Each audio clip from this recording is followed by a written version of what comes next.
¿Qué es la mujer? ¿Cuál es su deber? ¿Cuál es su rol? El día de hoy, muchas personas, influenciadas por el feminismo moderno, les es imposible definir y dar respuesta a estas sencillas preguntas. De hecho, hay por ahí un documental, ¿no? En español se llama ¿Qué es una mujer? Es bastante visible porque básicamente es un montón de feministas que no pueden responder esta simple pregunta. Muchas personas, incluso personas no cristianas, escuchan estos disparates, se escuchan, por ejemplo, que no ni siquiera pueden definir qué es una mujer. Escuchan estos disparates y se burlan y se ríen, ¿no?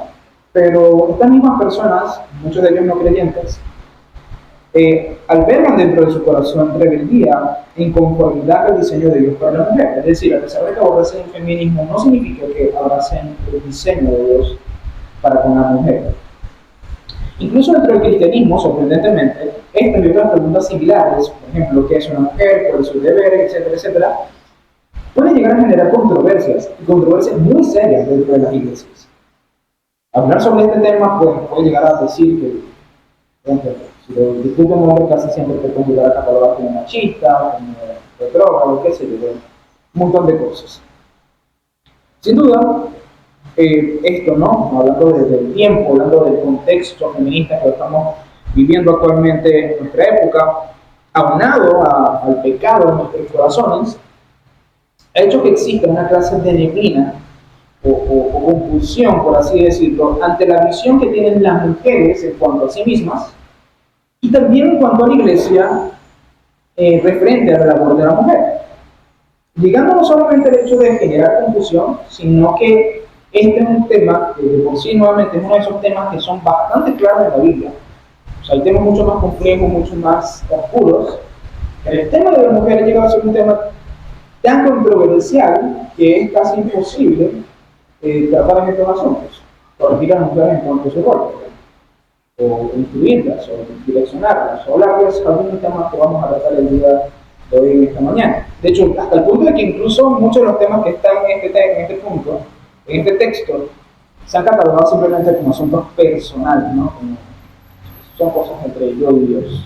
No, tú no tienes por qué meter. Cuando claramente la Escritura habla públicamente de este tema y es para que se trate públicamente. Esto no es un secreto ni nada individual, por así decirlo. Hermanas y hermanos también, hoy más que nunca, este tema debe quedar claro.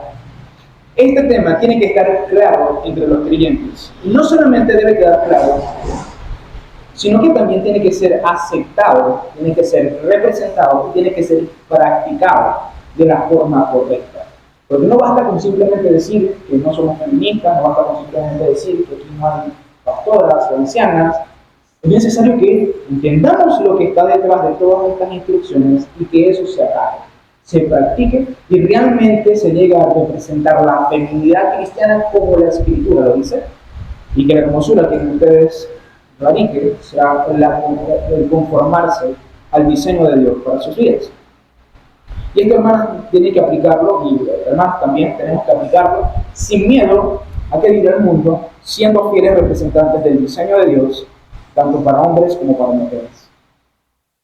Es decir, tenemos que cumplir con nuestro deber. Y este es el tema del sermón de hoy, el deber de la mujer cristiana. El deber de la mujer cristiana. Quiere el Señor ayudarnos a cumplir con este propósito en nuestra iglesia y en nuestras vidas. Dicho eso, hermanos, vamos a ir al primer punto, de cuál es el primer deber que este pasaje manifiesta, y es el deber de aprender. El primer deber es el deber de aprender. La mayoría de las veces que se trata este texto, nos concentramos mucho en la prohibición que da el pasaje sobre que la mujer no debe predicar, ni ejercer dominio sobre el hombre. Y bueno, se trata de hacer una clase de exégesis e interpretación sobre qué quiere decir de que la mujer pecaba primero, el hombre pecaba primero y después la mujer, que la mujer cayó, etc.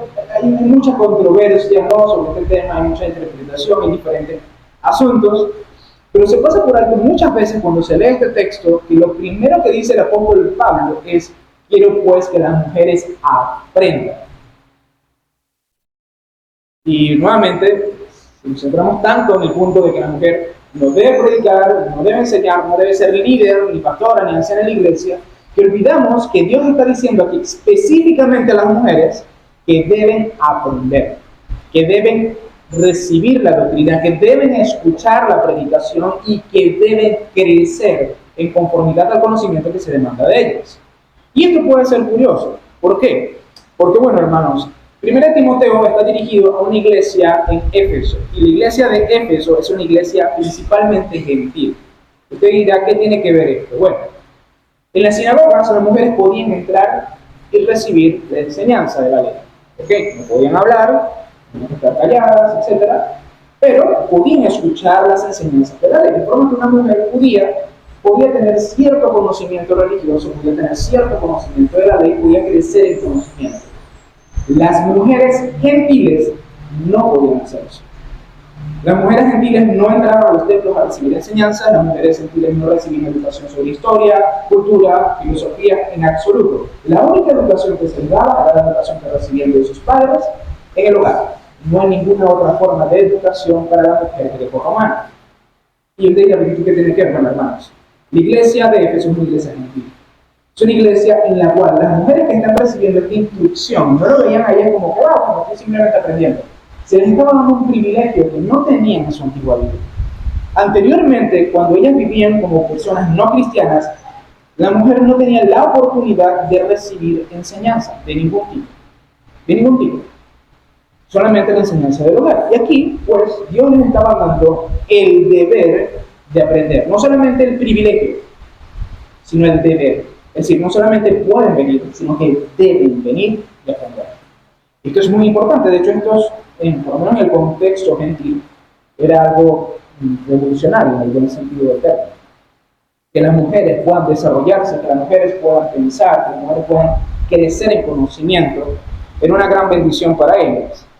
De hecho, creo que en parte el cristianismo llegó a ser muy popular entre las mujeres precisamente por este tipo de cosas, porque para ellas significaba un avance en términos sociales.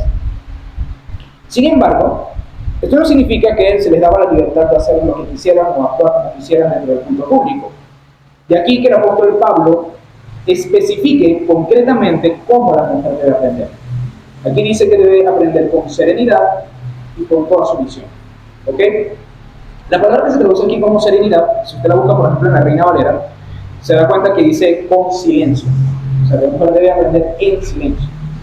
Y la idea es tanto una como la otra. No es simplemente que la mujer debe callarse en el momento de la enseñanza, en el momento de la predicación, sino que también debe mantener esa actitud ecuánime, esa actitud serena, pacífica, ¿okay? Al momento de recibir la enseñanza. Prácticamente lo que transmite este texto es que la mujer debe mantenerse afable y apacible, como dice 1 Pedro capítulo 3, versículo 4. Eso significa, hermanos, que la mujer debe aprender sin perturbaciones, no debe aprender con discusiones, no debe aprender con guerras, sean internas o externas, no debe tener una mentalidad de discusión, de polémica o de contiendas. De hecho, tiene que ver mucho con el pensamiento que vimos en el capítulo 1, ¿sí? Vimos que las genealogías y las vanas discusiones producen contiendas. Bueno, básicamente es lo mismo. La idea es que cuando la mujer aprenda en la congregación, tiene que hacerlo con un espíritu sabio, apacible, afable, pacífico. Es decir, no debe estar detrás de generar discusiones ni guerras. ¿Ok? La idea es que básicamente la mujer no sea un agente de perturbación para sí misma ni para la iglesia, sino que más bien en el momento de recibir la enseñanza pueda recibirlo de una forma pacífica. Básicamente una actitud bastante dócil en cuanto a la escritura. Aquí quiero señalar, hermanas, no significa eso que ustedes no deben discernir lo bueno y lo malo. ¿Okay? No significa que ustedes deben tener una actitud totalmente pasiva al momento de recibir la enseñanza y decir, bueno, esto es lo que diga el pastor, amén. Esa tampoco es la idea. Pero sí es que, en general, la actitud de la mujer no debe ser la de generar pleitos, guerras, inconvenientes, Y esto no solamente, hermanos, en términos prácticos, sino incluso en el corazón. ¿Ok? Lo segundo que dice el texto es que debe hacerlo con toda sumisión. Y la sumisión en este texto no solamente se refiere al reconocer la autoridad del hombre, y particularmente la autoridad de quien predica, sino también una sumisión de corazón en cuanto a la enseñanza que se está recibiendo. Esto manifiesta una actitud humilde, obediente y pronta a entender. Y aquí, hermanos, la sumisión no solamente debe entenderse como el silencio o la serenidad que debe transmitir la mujer al momento de recibir la enseñanza, sino que debe ser una actitud sumisa en todo el sentido de la palabra. ¿Y cómo se evidencia eso? Bueno, con una disposición a obedecer la doctrina recibida. Y aquí, no solamente esto se refiere a las mujeres, aunque claramente le está hablando a las mujeres, pero esta es la forma correcta como se debe recibir la palabra predicada. Cuando usted recibe la escritura, escucha y aprende lo que dice la escritura, no es simplemente la idea de que, bueno, estoy adquiriendo conocimiento. No, la idea es adquirir conocimiento y toda sumisión a esa doctrina tiene que estar en la actitud que toma el hombre y la mujer. En este caso hablamos de la mujer, pero también es una actitud que es aplicable también al hombre. ¿Qué significa eso, hermano? Bueno, que nuestra disposición al momento de recibir la enseñanza es a ser obedientes, a ser prontos para practicar, a llevar por obra lo que estamos recibiendo. Un texto que creo que habla claro de esto es Santiago capítulo 1, 22 y 25. Dice así: no se contenten solo con oír la palabra, pues así se engañan ustedes mismos. Llévenla a la práctica. El que escucha la palabra pero no lo pone en práctica es como el que se mira en el rostro en el espejo y después de mirarse se va y se olvida enseguida de cómo es. Pero quien se fija atentamente en la ley perfecta que da libertad y persevera en ella, no olvidando lo que ha oído, sino haciéndolo, recibirá bendición al práctica. La verdadera sumisión, amadas hermanas, se evidencia cuando, en efecto, en acción, en obra, en práctica, ustedes demuestran que están siendo sometidas, que se están sometiendo a sí mismas a la doctrina recibida. ¿Ok? Como usted, por ejemplo, puede ver la sumisión de una esposa para con su esposa. Cuando su esposa no simplemente se mantiene callada, sino cuando el esposo dice algo y ella actúa en consecuencia de eso. Incluso cuando no es una orden directa. ¿Sí? Y en este caso es lo mismo. Cuando Dios habla a través de la predicación, cuando Dios habla a través de la enseñanza, la actitud sumisa o la toda sumisión de la cual nos tenemos que referir es precisamente una actitud a: esto fue lo que enseñaron, esto es lo que dice la palabra, y esto es lo que yo voy a hacer. Así es que yo voy a demostrar sumisión a la palabra de Dios. Y esto, hermanos, no solamente tiene que estar en las acciones, sino también en nuestro corazón. Amada hermana, la actitud que tú debes tomar cada domingo y cada vez que se recibe la predicación y la enseñanza, sea de parte del pastor, sea de parte del maestro, sea de parte de tu esposo, debe ser como la de María. La Biblia nos dice que María se sentó a los pies del Señor a escuchar lo que Dios tenía que decirle a Jesucristo, o Jesucristo tenía que decirle a él. Ahora, ¿usted piensa que María después se paraba y seguía viviendo igual, como si el Señor fuese simplemente hablaba filosofía o algo así? No. De hecho, María es uno de los grandes ejemplos de piedad y adoración al Señor. Y esto es precisamente lo que ustedes deben entender. Amada hermana, deben aprender. Deben aprender con serenidad, deben aprender en silencio, deben aprender en paz, pero deben aprender con sumisión. Sus corazones deben ser dóciles y prontos a llevar por obra lo que el Señor les enseña. ¿Sí? Y de hecho, para poner en práctica esto, no necesita que pase el sermón. Usted debe poner en práctica eso ya. Tiene que escuchar esto, hermanas, con una actitud obediente y sumisa, en serenidad y en silencio. Dicho eso, la sumisión pues es la actitud que debe mantenerse al momento de recibir la enseñanza, tanto en su comportamiento como en su disposición a la obediencia. Pero de forma concreta, el apóstol habla aquí también de una sumisión en otros términos. Y este es el segundo punto. El primer punto es el deber de aprender, el segundo punto es el deber de someterse. Básicamente está basado ahora sí en el gran texto de discusión que es 1 Timoteo 2, 12 al 14. Los versículos 12 al 14 suelen ser los más considerados formalmente, suelen ser los más polémicos, porque estos son los que describen el hecho la prohibición apostólica de que la mujer no debe enseñar ni debe ejercer gobierno sobre el hombre. Y aquí, hermanos, el deber está básicamente claro, ¿no? Y es el hecho de que Dios, por medio del apóstol Pablo, está diciendo a las mujeres, mujeres, ustedes no pueden ejercer dominio, gobierno o enseñar al hombre en el contexto de la iglesia. Que dicho sea de paso, hermanos, esto no significa que las mujeres no puedan enseñar a otras mujeres o puedan enseñar a los niños, ¿ok? Aquí, concretamente, a los hombres, por eso el texto es muy explícito.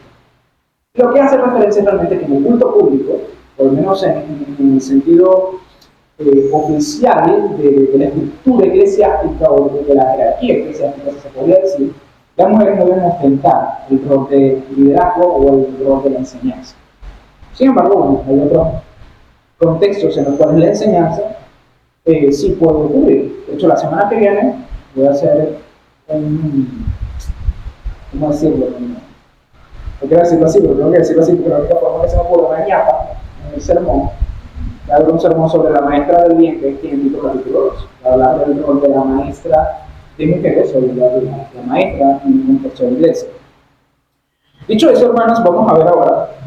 Está clara la provisión del versículo 12, pero vamos a hablar dos razones por las cuales el apóstol Pablo argumenta que esto tiene que ser así. Y al mismo tiempo vamos a hablar de por qué entonces las mujeres deben someterse a este rol en específico, por qué deben mostrar sumisión a este rol en específico. La primera razón, hermanas, es que esto es un asunto de diseño. Dice el versículo 13, porque primero fue formado Adán y Eva después. Y dice, viene la provisión y el apóstol Pablo dice, porque primero fue creado Adán y después fue creado Eva. Esto es algo que Pablo señala y es un asunto básicamente de orden. Dios creó primero a Adán y después creó a Eva. Y con esto, lo que está queriendo decir el apóstol Pablo es que aquí se nos está dando un orden, una jerarquía muy específica. Y aquí hay varios aspectos que debemos señalar. Lo primero es el hecho de que Adán fue creado primero, y al momento de ser creado primero se le dio el gobierno, el liderazgo y el rol de maestro en la creación. Mientras que a Eva se le da el lugar de idónea, servicio y alumna, en el sentido de correlación con respecto a Adán. Y esto no solamente lo podemos deducir por lo que dice el apóstol Pablo, sino que también incluso lo podemos ver en Génesis capítulo 2. ¿Cómo lo vemos? Bueno, el hecho de que cuando Dios creó a Adán, dice que él trajo a todas las criaturas, las presentó delante de él. Y cuando los presenta, dice que él lo hizo así para que él viera, o para que Dios viera, cuál sería el nombre que le pondría a los animales. Y te preguntarás, bueno, ¿qué tiene que ver poner nombre? Bueno, el ejercicio de poner nombre en la Biblia es un ejercicio de autoridad. Dios es el que coloca nombres en muchas ocasiones, dando así a entender la autoridad que tiene sobre ellos. Bueno, en este caso, hermanos, en concreto, al momento de Adán poner el nombre a todos los animales, se está dando a demostrar que Adán, en ese momento específico de la historia, antes de crear a Eva, ya tenía autoridad sobre toda la creación, tenía autoridad sobre todos los animales. Pero lo curioso es lo que ocurre después. Dice que no se halló el idóneo para Adán, entre todos los animales no había ayuda adecuada para él, y el Señor hizo que Adán durmiera, sacó una costilla y de la costilla, de su propia carne, de su propio hueso, creó a la mujer. Y la mujer fue presentada delante de Adán. Bueno, Adán alaba, básicamente, a la hermosura que Dios le había puesto delante de él. Pero lo que muchas veces pasamos por alto es que Adán le puso nombre a la mujer.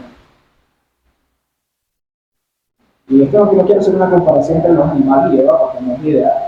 Pero así como Adán le puso nombre a los animales, a causa de la autoridad que tenía sobre ellos, de la misma manera Dios le colocó por medio de Adán un nombre a Eva, demostrando así la autoridad que Adán tenía sobre él.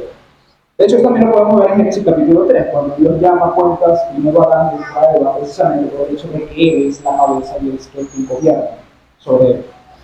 Y esto, hermanos, lo que nos hace entender esto, tanto el análisis de Génesis 2 y 3, como también lo que la misma apóstol Pablo dice, es el hecho de que este asunto de si la mujer gobierna o no gobierna, si enseña o no enseña sobre el hombre, no es un asunto ni de cultura, ni de machismo, ni de que había un contexto particular, como muchos dicen por allí, es un asunto de diseño. Dios diseñó al hombre para ejercer el rol de cabeza. Y Dios diseñó a la mujer para ser ayuda idónea del hombre. Cabeza, ayuda. ¿Sí? Y aquí es muy importante que ustedes, ambas hermanas, entiendan esto. Entiendan de que realmente esto es un asunto de cómo Dios las diseñó a ustedes. Es decir, el propósito con el cual Dios las creó fue con la finalidad no de ejercer esos roles, sino más bien de ejercer otros roles que tienen que ver con el rol principal de la obra. De hecho, hay un texto en 1 Corintios que lo dice, que es que básicamente la mujer fue creada a causa del hombre. Esa es la realidad, esto lo dice, en ese capítulo que lo dice. No sé, yo viviendo para Adán, entonces como Dios vio la necesidad de Adán, pero a la mujer. Es decir, nosotros necesitamos a las mujeres. Y a causa de eso es que Dios nos da el género femenino. Ahora, ¿qué significa esto, hermanas? Bueno, el hecho de que ustedes deben ser sumisas, en el buen sentido de la palabra, por favor, trate de sacar de su cabeza cualquier concepto raro. Sumisa conforme a la voluntad de Dios, conforme a lo que la Escritura dice, es un asunto que viene desde la misma mano creadora de Dios. Dios las creó con este propósito. Y no someterse a este propósito es básicamente ir en contra del diseño divino. Así como es horrible, hermanos, ver hombres pasivos, sin liderazgo, que no son cabezas de sus hogares, es horrible también ver mujeres que usurpan el rol que les corresponde, que no les corresponde. Y en vez de ser sumisas, ayudas idóneas, y esto pues se entremeten en el liderazgo de los hombres. No está bien eso, ni debe ser así en ningún tipo de circunstancia. Ahora bien, hay una segunda razón, y tiene que ver con la caída. El apóstol Pablo dice que además la mujer fue engañada, y siendo engañada, incurrió en pecado. Pero el texto es bastante claro, y yo creo que hasta chocante, ¿no? Cuando dice, fue Eva, no Adán, la que fue engañada, incurrió en pecado. ¿Por qué el texto es tan explícito? Bueno, para decir claramente que fue la mujer, en cierto sentido, la que fue seducida por Satanás, y en esto fue que entró el pecado. Es decir, el pecado no entró por Adán, el responsable es Adán. ¿Ok? Pero el pecado no entró por Adán, el pecado entró fue por Eva, y de Eva hacia Adán. Satanás, Eva, Adán. Así fue que entró el pecado al mundo. De hecho, en estos días hubo una imagen bien bonita del Día de la Mujer. Gracias por ser feliz Día de la Mujer entre ustedes en el pecado del mundo. Ahora, aquí hay un tema, ¿no? Y es que, ¿qué es lo que quiere realmente el apóstol Pablo decir con respecto a esto? Porque pareciera que Pablo está queriendo decir como que, bueno, a causa de que la mujer pecó, se le muestra que no podemos confiar en ella, porque se le dio un momento sola y metió el pecado en el mundo. Yo no creo que eso sea lo que esté queriendo decir. Sino que más bien yo creo que lo que está detrás de este texto es una confirmación del principio anterior. Porque si fuese así, como lo acabo de plantear, tendríamos que decir que, bueno, si la mujer no fuese pecado, no fuese caído, entonces la mujer tuviera algún tipo de derecho a ejercer gobierno o enseñar. Y eso no puede ser, porque entonces anularíamos el principio del principio anterior, que es un asunto de diseño. Yo creo que este segundo argumento es una confirmación del primero. ¿Qué quiere decir con eso? Bueno, básicamente, que lo que sucedió en el huerto del Edén, hermanas, cuando fue tentada por Satanás e incurrió en pecado, estamos viendo que la mujer realmente no actuó conforme a su diseño y que no obró conforme a su diseño y que por lo tanto así fue que entró el pecado al mundo. ¿Qué quiero decir con esto? Bueno, básicamente que cuando la mujer se sentó allí a hablar con la serpiente y tomó la decisión de forma independiente, sin el rol de su esposo como cabeza, no se está conformando al diseño de Dios y por tanto cayó en pecado. Cuando la mujer escuchó la enseñanza de la serpiente y aceptó esa enseñanza, no recibiendo la enseñanza de su esposo, automáticamente incurrió en pecado. ¿Qué es lo que estamos queriendo decir? La razón por la cual entró, hermanos, el pecado del mundo es porque literalmente Eva no se mantuvo en el diseño de Dios Padre. ¿Sí me siguen en este punto? Quiero ilustrarlo con una frase del teólogo William Hendrickson. Hendrickson resume esto de la siguiente forma. Ella, es decir, Eva atendió directamente a Satanás, él no. Ella pecó antes que él. Ella fue delante y Adán fue el seguidor. Ella dirigió cuando debía haber seguido. Esto es, ella fue adelante en el camino del pecado cuando debió haber seguido en el camino de la justicia. ¿Qué es lo que sucede aquí? Básicamente lo que yo entiendo por todo esto es que la razón por la cual entró el pecado al mundo, en última instancia, según este argumento, es por el hecho de que básicamente Eva no se mantuvo en el diseño que Dios le había dado. ¿Sí se dan cuenta? Entonces, lo que veo aquí es el hecho de que el apóstol Pablo dice lo siguiente: mujeres, ustedes no deben gobernar ni enseñar. ¿Por qué? Porque ese no es el diseño de Dios para ustedes. Y como un recordatorio, entiendan lo que sucede cuando ustedes no se someten a este diseño. Y queridas hermanas, veamos ahora cómo están las iglesias gobernadas por mujeres y díganme si realmente el cristianismo está avanzando. Díganme, hermanos, cómo les está yendo a esas iglesias supuestamente reformadas que ahora aceptan mujeres en liderazgo. ¿Cómo les está yendo? ¿Están creciendo en santidad? ¿Están creciendo en piedad? ¿Cómo les está yendo a esas iglesias en las cuales las mujeres son megapastoras? Bueno, se esperan y todo tipo de cosas, dicen un montón de cosas rarísimas. ¿Está yendo bien? No, hermanos, básicamente la historia se repite una y otra vez. Escucharon la voz de la serpiente, no se sometieron al diseño divino y el pecado entra y entra y entra una y otra vez entre el pueblo de Dios. Hermanas, si ustedes quieren proteger a esta iglesia, sométanse al diseño divino. Sométanse al diseño divino. Si ustedes quieren guardar esta iglesia y cualquier iglesia de las manos de Satanás, en medio de ella, sométanse al diseño divino. No usurpen lo que Dios por diseño no les ha concedido. No usurpen el rol que por diseño le corresponde a los hombres. Porque eso termina mal. Lo hemos visto en el huerto del Edén, lo seguimos viendo en la historia de la iglesia. Por el contrario, cuando ustedes se someten al diseño divino, cuando ustedes muestran la hermosura de una feminidad llena de buenas obras, de verdadera obediencia, de verdadera piedad, cuando ustedes muestran esa hermosura, allí, hermanos, les puedo asegurar que el evangelio prospera. Porque de hecho eso lo dije la semana pasada, pero ¿saben lo que sucede cuando las mujeres realmente entienden su rol y cumplen la función de hacer buenas obras? El evangelio se decora, porque las buenas obras son decoros, son adornos del evangelio. Así como las mujeres a veces llegan a un lugar y uno sabe que ahí llegó una mujer porque está bonito, porque lo contrario sería horrible. Así de la misma manera, cuando una mujer en la iglesia cumple su rol, se ve la hermosura de eso, se ve la hermosura en la iglesia, se ve la hermosura del evangelio. Entonces, este es el segundo punto que quiero dar a entender. ¿Cuál es el deber que tienen las mujeres entonces? Es el deber de someterse al rol que Dios les ha dado, someterse al principio del gobierno del varón en el contexto de la iglesia y en el contexto del hogar. Es la sumisión entonces ese segundo deber que deben tener.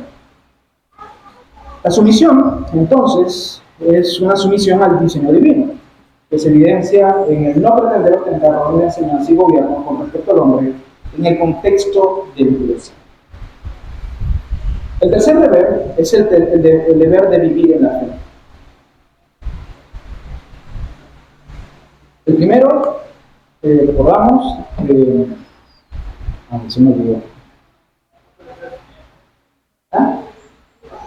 El deber de aprender, el deber de someterse, es la sumisión, y el deber de vivir la fe. Muy bien. Una vez que Pablo da la provisión, ¿no? que básicamente traducimos como sumisión, en el versículo 15 da una serie de indicativos positivos relacionados con la salvación. Estos indicativos, debo decirlo desde el principio, no deben ser vistos como medios de salvación. ¿Ok? El apóstol Pablo dice: la mujer se salvará siendo madre si permanece con sensatez en la fe, en el amor y la santidad. ¿Ok? Esto no debe verse, escúchese bien lo que estoy diciendo, como que si la mujer es madre, entonces salva. Si la mujer permanece en la fe, entonces salva. Eso no es lo que queremos dar a transmitir. De hecho, eso no es muy poco probable que la apóstol Pablo esté decir eso.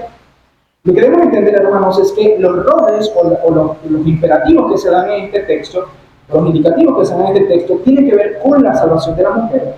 Y nos habla más bien de que la mujer será rescatada, restaurada, santificada, preservada en el diseño de Dios para ella. De hecho, hay cierta lógica aquí, ¿no? Porque primero habla de la creación, luego habla de la caída, y yo lo que veo es que luego habla de la restauración. ¿Sí?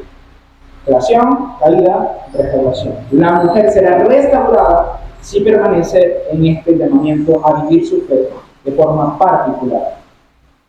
De forma muy interesante, lo primero que menciona el apóstol Pablo es el deber de ser madre.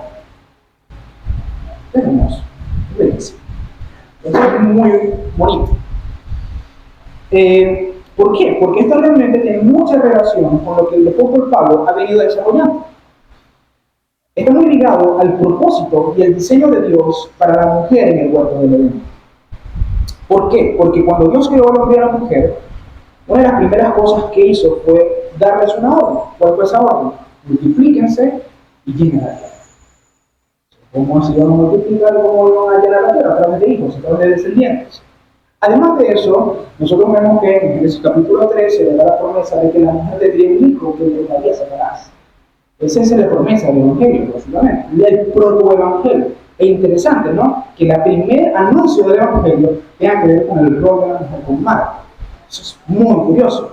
Pero no solamente esto, sino que el nombre que tiene la mujer hace referencia también a este mismo hecho. Eva significa vida, haciendo referencia a ella que iba a ser la dadora de vida, que sería básicamente por la cual existiría la vida posteriormente en el mundo. ¿Por qué digo esto? Porque este es básicamente el precedente que el apóstol Pablo viene trayendo desde hace 3 versículos atrás. Debemos entender de que el propósito o el diseño divino de la mujer implicaba el ser madre, y ahora en el Evangelio, en Cristo, ese propósito forma parte de su restauración, forma parte de su renovación, de su santificación, de su preservación. Y aquí, hermanas, no debemos pensar que simplemente se refiere a parir o a la vida, como que bueno, yo soy santificada, si doy un hijo, ya, no. Por eso dice cualquiera es santificado, cualquiera es salvado, ¿no? Sino que más bien nosotros tenemos que ver aquí en este texto cómo el apóstol Pablo trata el tema de la maternidad. De forma muy curiosa también, el tema de la maternidad en las epístolas pastorales es repetido. De hecho, usted busca la maternidad en cualquier otra carta del apóstol Pablo, no lo va a conseguir en ningún otro lado, sino solamente y de forma exclusiva y particular en las epístolas pastorales. Tema muy interesante. Por ejemplo, en 1 Timoteo capítulo 5, versículo 10, cuando se discute cuáles son las características que deben tener las viudas para poder ser aceptadas en la lista, para ser mantenidas por la iglesia, hay una serie de obras de piedad, de misericordia, de amor que tienen que representar. La primera en la lista es haber criado hijos. Dice, buenas obras tales como haber criado hijos. Después, 4 versículos más adelante, hablando de las vidas jóvenes, le dice que pues se vuelven chismosas, ociosas, etc. El apóstol Pablo les dice, cásense, tengan hijos y administren bien el hogar. Es decir, ocúpense, pero Dios les llamó a ocuparse. Cásense, tengan hijos y ocúpense del hogar. Luego, en 2 de Timoteo, yo creo que de forma implícita, el apóstol Pablo las menciona a estas dos mujeres que son Loida y Eunice, que básicamente son la madre y la abuela de Timoteo, que dice que por causa de ellas dos, Timoteo aprendió las santas escrituras. Fíjense, mujeres enseñaron a Timoteo, un varón que tenía tal reconocimiento de parte de la iglesia, que le dijeron, este varón, llévatelo porque esto vale la pena, porque este es un jovencito que tiene mucho potencial. ¿Sabe quién enseñaron las escrituras? Eunice y Loida, su mamá y su abuela. ¿Y por qué se menciona aquí? Simplemente para hacer una referencia a que Timoteo aprendió las escrituras. No, son también presentadas como modelos de piedad y de buena crianza de parte de la misma experiencia que Timoteo tenía. Finalmente, hermanos, en el rol de las maestras de bien, hablando de las ancianas en Creta, En Tito capítulo 2 dicen que las mujeres jóvenes debían ser enseñadas y exhortadas a amar a sus maridos y a amar a sus hijos. Hermanas, ¿qué tiene que ver todo esto con lo que acabo de hablar? Significa sencillamente de que aquí, de forma pública, explícita, porque esta es una carta que era leída a toda la iglesia de Efeso, Dios les está diciendo a las mujeres, sí pueden, porque a veces no se puede, ¿okay? No se puede porque a veces no son capaces por ciertas circunstancias, y también hay mujeres que no están casadas, no pueden tener hijos, pero sí pueden y deben ser madres. Y esto es completamente contracultural, no a la época de aquella, sino en nuestra época. Porque en nuestra época esto es una opción, pero en este texto es un deber,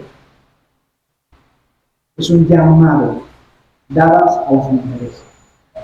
Ser madres, criar hijos. Y hermanos, yo quiero que ustedes entiendan esto porque muchas veces yo creo que el problema que hay actualmente en la modernidad es que pensamos que ser pastor o ser anciano, ser líder de iglesia, eso es un llamado de Dios.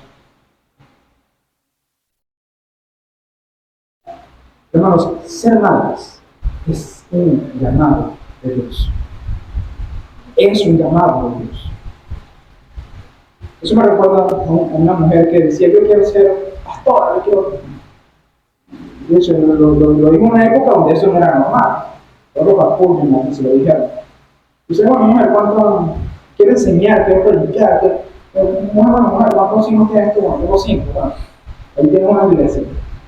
Enseña, predícales, condúcelos a la dirección. Y hablando de Spurgeon, se dice que en una de esas reuniones de ministros que se hacían en Londres, a alguien se le ocurrió decir cuál era la razón por la cual ellos eran pastores y por la cual ellos eran siervos del Señor y por qué estaban consagrados a Cristo. Y la pregunta fue sencilla: ¿cuántos de ustedes le deben a sus madres el estar aquí? ¿Saben cuántos levantaron la mano? Todos levantaron la mano. Todos levantaron. De hecho, por ejemplo, yo podría citar muchísimos ejemplos. Agustín de Hipona, por ejemplo, uno de los, básicamente, una de las columnas teológicas de la iglesia, aparte de Juan Calvino, uno de los teólogos principales de la historia. Él dice: yo que cometí el evangelio por las oraciones en la existencia de mi madre. Hermanos, el llamado a ser madre es un llamado muy importante. Incluso si usted no es madre directamente, si tiene cuidados, hijos a su cuidado, la maternidad que Dios ha puesto por diseño en la mujer es un llamado de Dios, es muy valioso. Yo siempre recuerdo esta frase que mi esposa me dice continuamente en cuanto a la maternidad, y es que la mano que mece la cuna es la misma mano que mueve el mundo. ¿Sí? ¿Sí? Que gobierna el mundo. Entonces, de una forma indirecta, la mujer gobierna en el mundo, pero a través de la crianza, a través de la maternidad. Y aquí, hermanas, permítanme para limitar un poco más.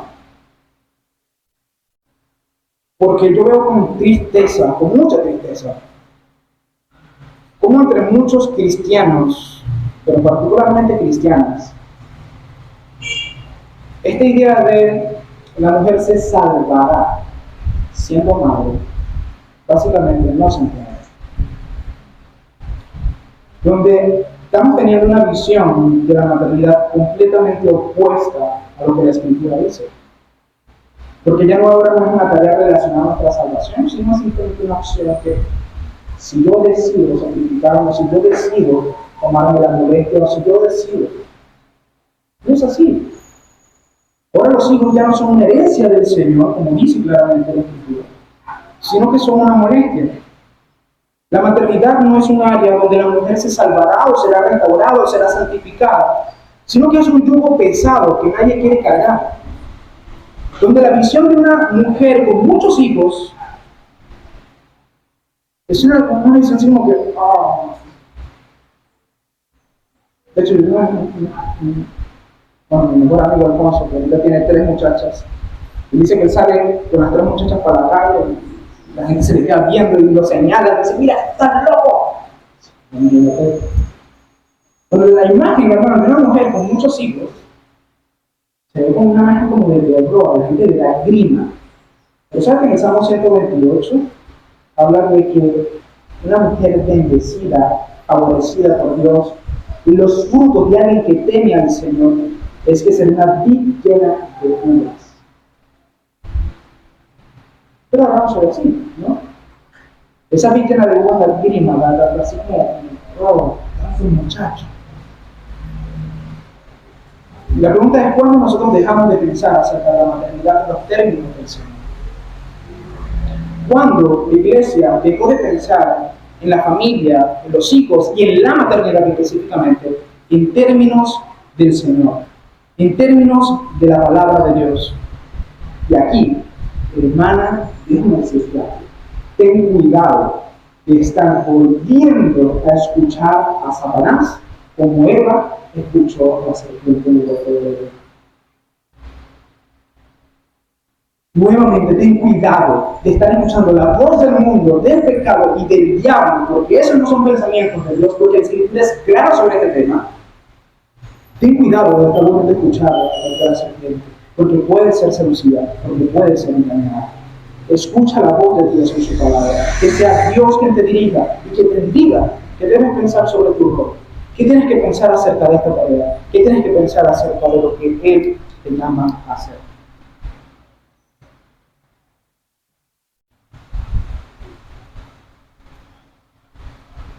Dicho eso, conjuntamente con esto, se le llama a la mujer y dice sí, ¿no? Dice, la mujer se salvará teniendo hijos, sí, permanece con sensatez en la fe, el amor y la santidad. La idea aquí que esta transmite, ¿no? Es el hecho de que no es la maternidad por sí sola, sino que esta maternidad tiene que estar acompañada de verdadera devoción, de verdadero amor, de verdadera fe, de verdadera santidad. Aquí el apóstol Pablo simplemente lo que hace es recobrar o recapitular muchas de las cosas de las que ya ha venido hablando en capítulos anteriores. Por ejemplo, cuando habla de permanecer en la fe y con sensatez, nos hace referencia a lo que ya vimos hace unos sermones atrás, de que debemos permanecer en la fe y con una buena conciencia, ¿no? Y permanecer en la fe significa sostener la doctrina que hemos recibido. De forma general, esto habla de la doctrina de las Escrituras, que es exactamente con el aprender, con el enseñar, pero de forma particular tiene que ver con lo que Dios ha hablado hasta el momento acerca del rol particular de la mujer. Es decir, no solamente debes aceptar el hecho de que existe la Trinidad, de que la salvación es por gracia, de que Cristo es nuestro Salvador, no solamente debes tomar la fe cristiana más esencial, sino también lo que Dios revela muy específicamente para ti. Practicarlo, aceptarlo, recibirlo, permanecer en la fe con sensatez. En segundo lugar, habla de el amor. Esto nos hace referencia al pasaje que nos habla de la ley. La ley, el cumplimiento de la ley es el amor. Esto implica lo que ya hemos venido hablando, de que las mujeres deben vestirse de buenas obras, que deben obrar conforme a los mandamientos de Dios, de que deben ser obedientes en práctica, que tienen que llevar a cabo la tarea que el Señor les ha dado. Y finalmente habla de la santidad, específicamente que habla de la santificación. El hecho de que la mujer debe crecer a la imagen del Señor Jesucristo, abandonando las viejas obras, el viejo hombre, la vieja mujer, y revestirse de Cristo, de la santidad que Dios demanda de ustedes. ¿De qué nos habla esto entonces? Bueno, básicamente, para resumir este punto, la labor de la mujer o el deber de la mujer de permanecer fiel implica dos cosas, hermanos. ¿Ok? Básicamente, a cumplir el llamado que como madre se les da, si es que se les da el don del madre, de procurarlo, si no lo tienen, pero también de ser creyentes fieles. Eso significa permanecer fieles. Como madres, cumplir debidamente su rol. Y como creyentes, cumplir debidamente su rol. Y en este texto, estas dos cosas no están separadas. En este texto no están separadas. Dicho, es muy lógico. Es muy lógico. Tú no puedes ser una buena madre si no eres una buena cristiana. Por lo que ustedes quieren, hermanos, eso no existe, por lo menos desde un punto de vista bíblico. ¿Ok? No existe eso. No puedes ser una buena madre si no eres una buena creyente. Y, padre, y esto también va con los varones. Tú no puedes ser un buen padre si tú no eres un buen creyente. Si tú no eres un buen cristiano, si tú no oras por tu familia. Eso es así. Aquí hay un rol interconectado. Es necesario entonces de que al permanecer fiel procuren ser buenas madres, criar a sus hijos, tener hijos y también ser buenas creyentes. Vivir conforme a los mandamientos de Dios, conforme al amor de Dios, conforme a la fe y a la santidad. Dicho eso, ya hemos llegado al final. Los deberes de la mujer, o el deber del que nos habla este texto, es aprender, someterse y ser fieles. Amada hermana, permítame decirte algo. Y es cierto lo que dicen por ahí, ¿no? Que ya no hay diferencia entre hombre y mujer. Todos somos uno en Cristo, todos tenemos el mismo valor. No significa que porque yo soy pastor, que soy superior a ustedes, o tenemos mayor valor que los demás. En Cristo Jesús, todos tenemos el mismo valor. Sin embargo, eso no significa que todos tienen el mismo diseño, que todos tienen el mismo deber. Este texto es muy explícito, les está hablando a ustedes, mujeres, no les está hablando a otros, les está hablando a ustedes, mujeres. Y esto es muy importante que lo tengan en cuenta. Nosotros tenemos el llamado por medio del Evangelio, no solamente a valorarnos y entendernos en igualdad, sino también de entender de que somos llamados a diferentes propósitos y que cumplir ese propósito es lo que al final de cuentas va a glorificar al Señor, dar honra a lo que ha hecho por nosotros. Esto significa, querida hermana, quiero recordar que Dios te ha dado una labor, Dios te ha dado una tarea, Dios te ha dado un diseño, Dios te ha dado un valor. Es necesario que conforme a Él, no conforme a las normas o a las tradiciones, no al espíritu de los tiempos, sino al Dios que habla de las Escrituras, cumplas con esto. Así honrarás al Señor en el día de su muerte y en el día de la resurrección, teniendo que apreciar a las mujeres. Allí, cuando el Señor Jesús estaba en la cruz, los discípulos no estaban las mujeres llorando al frente de Él. Y cuando Cristo resucitó, el primer testigo que apareció no fue Él, no fue Juan, no fue Jacobo, fueron las mujeres que muy celosamente le dijeron. Eso significa que Dios les ha dado, por lo menos en cuanto a conocerlo, les ha dado un privilegio. Así que, en agradecimiento, no se rebelen, sino cumplan en lo que Dios les ha llamado a hacer. Vamos a orar. Amado Padre Celestial, gracias Señor, te doy por las mujeres de nuestra congregación. Gracias Señor por el llamado y el propósito que tú les has dado en su vida. Gracias Señor por sus vidas, por la gracia que tú has derramado sobre ellas. Te pido Señor que puedan meditar, considerar y entender estas cosas y someterse a ellas. No como palabra de un pastor, no como palabra de una tradición, sino como palabra que está escrita aquí en tu santa palabra. Te pido, Señor, que tú sigas hablando sus corazones. Te pido, Señor, que tú sigas edificando sus vidas. Te pido, Señor, que tú las sigas moldeando conforme al carácter que tú has dado en Cristo. Te pido, Señor, que tu favor y tu misericordia sean para con ellos. Concédele, Señor, la bendición de cumplir con nuestra obra. Concédele, Señor, la bendición de abundar conforme a tu bendición en este don y que realmente crezcan en conformidad a tu palabra. Te lo pido, Señor, en el nombre de Cristo Jesús. Amén.